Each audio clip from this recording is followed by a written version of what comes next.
I never really introduced myself, but my name is Chase. I primarily trail run, I do a lot of hiking, also like to travel, and once in a while I'll do some mountaineering or something a little more extreme. But yeah, mostly just trail running. So this episode is on motivation, grief, and depression. I'll talk about how I feel like those all tie in together, but the big point I want to make for those that don't watch to the end is you aren't defined by your motivation. Your motivation isn't what makes you a trail runner or a hiker or a person. It's just something that comes and goes over time, and I just want you to know, like, just because you don't feel like doing something doesn't mean you don't love it, doesn't mean that you aren't meant to do it. If you don't feel like doing something, sometimes it means that you need a break. Other times it could mean that you just don't feel like doing something. So how does this motivation tie in? Well, it ties in with grief, ties in with depression, because I've had a lot of grief. I've lost my parents, I've lost my best friend, and the last thing you want to do in those times is just go on a run or hike or, do something difficult. And that's where you have to understand that motivation is not always going to be there. So when you're in that point, when you're grieving and you don't really find things to be so fun anymore, so to be so exciting, and you take weeks off, you just give up on your hobby or your interest, and a month goes by, 2 months go by, and you suddenly realize, like, wow, like, I don't even miss any of these things I used to do. I don't think about them anymore. And that's where you realize, like, depression might be the case. And when I hit that point, like, there was a moment where I realized I'm never going to just find motivation. It's not just going to pop up and welcome me back into these activities or these interests. And so I had to force myself to do it. And I know that sounds barbaric, but I literally had to force myself out the door. I had to decide, like, I'm still going to, run, hike, pursue whatever goals or dreams I had, like, especially in a grieving process. Like, would my best friend have wanted me to just give up, just quit? Obvious answer is no, but the important thing I realize is my best friend is the reason I got into running. So every time I went out and I did these activities, there was just pain that would hit, and I just didn't know how to deal with it. It's like I would dread every run, knowing at some point this pain was going to seep in. And again, I'm forcing myself. I don't have motivation. I don't have the same drive. On top of that, the activity is no longer fun or enjoyable. It's just more pain. It's just a reminder of what I lost. And I think the turning point for me was that shift of realizing that pain that I was experiencing was a reminder of the beautiful thing that I had, this wonderful friendship, or this great these great parents. And yeah, nothing's perfect, nothing's fixed, but it's like I was able to find some semblance of joy again. And to be honest, that motivation never really has come back still. I still struggle, but I've also learned that one way or another, like, I can get past it. I can overcome, and I can kind of just honor these people. And I don't know if grief depression is the same as, you know, what I would call that, like, situational depression, you know? So my entire point isn't that you just follow my lead and life will be great, everything will be perfect. My point is that through pain and a lack of motivation, you could still move forward, and you could still pursue whatever you're trying to pursue. And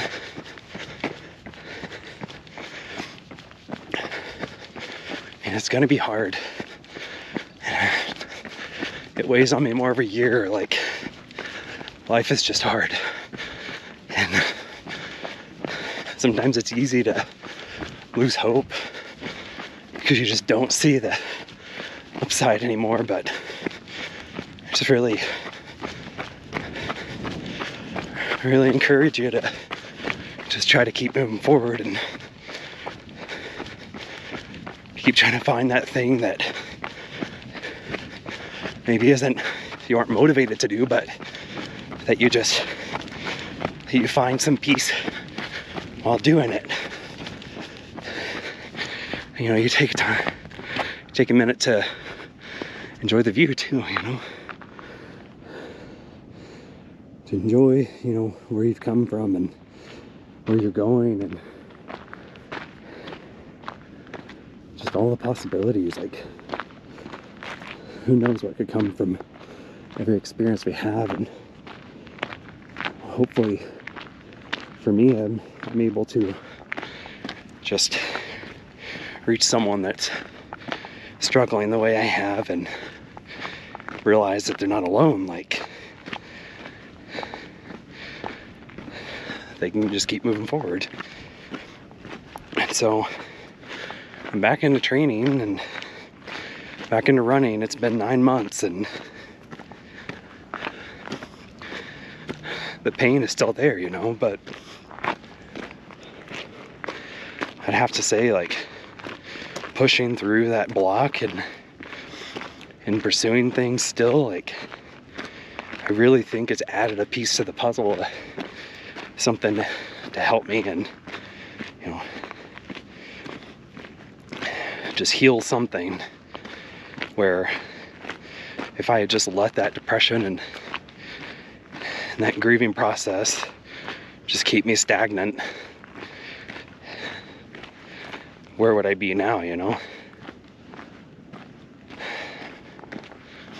One other important thing is, like, I took 2 months off.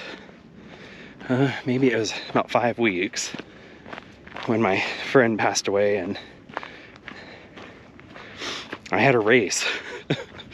I had a running up for air race, and I ended up doing 31 miles. I did 13,000 feet of gain. It was a 12-hour event. It took me, 11 something hours. So not the fastest, but, like, that helped me with so much healing. Like, if I had missed that race, like, I had that 11 and a half hours to think of my best friend and, deal with these emotions and, cry a little bit and just suffer and just have this raw experience of of pain to go with that emotional pain I was experiencing. And I'm just so thankful that I didn't let like training or motivation or whatever impact that, because I was just so much wanted to just cancel the whole thing and just turn back and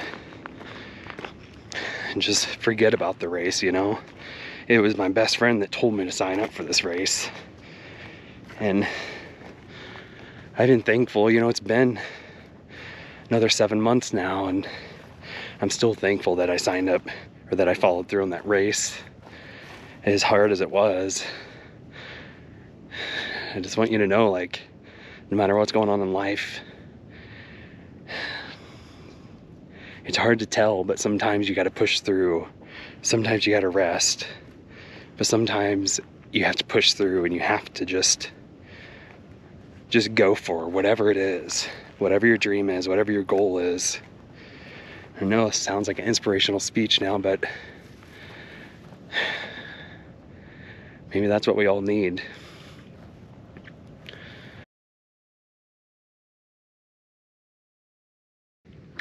I'm at the end of my run, 5.6 miles, around 1,000 feet vertical, and I realized during those clips that I wasn't mentioning my best friend's name, and I just wanted to share a little bit about him. So his name was Drake, and I've known him for 17 years or so, met him in high school.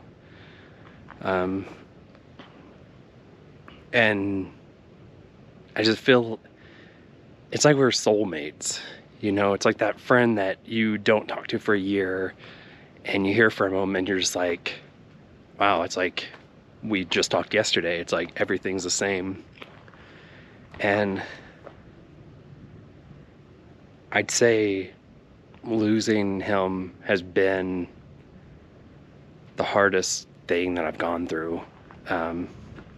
You know, aside from pain, aside from, you know, normal life. And I'm sure anyone can relate to this, you know, it's hard. But he is just so quirky. He's awkward. He is just good at everything. He was so driven and passionate about things. Like, he was an amazing photographer. He started climbing. He was just super solid rock climber. He did his first 50 mile. He got 3rd place. Like, he's just good at everything. He's just one of those people, and, you know, he's so awkward, but everyone connected with him. Like, he knew how to connect with people, and it's something that, like, I guess sometimes I had to rely on him for that, because I'm not the best at connecting with people, but we were just always best friends. And, you know, when I got the news, I flew home, and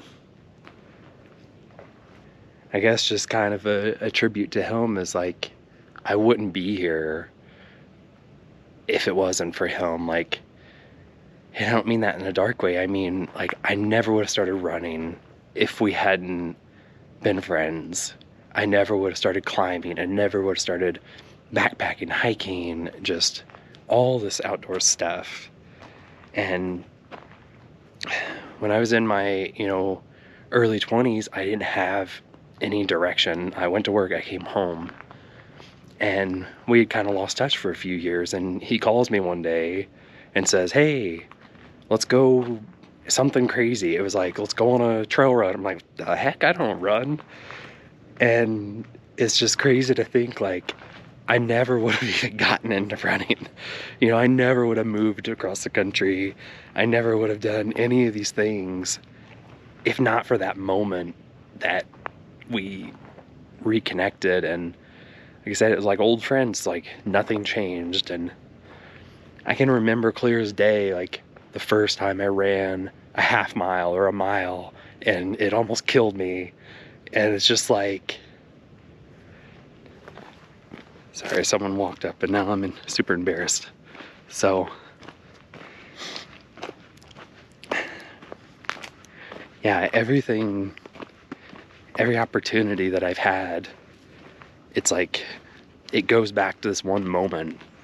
And I still remember like yesterday, the first like actual trail run we did that was like a few miles. I think it was like 5 miles.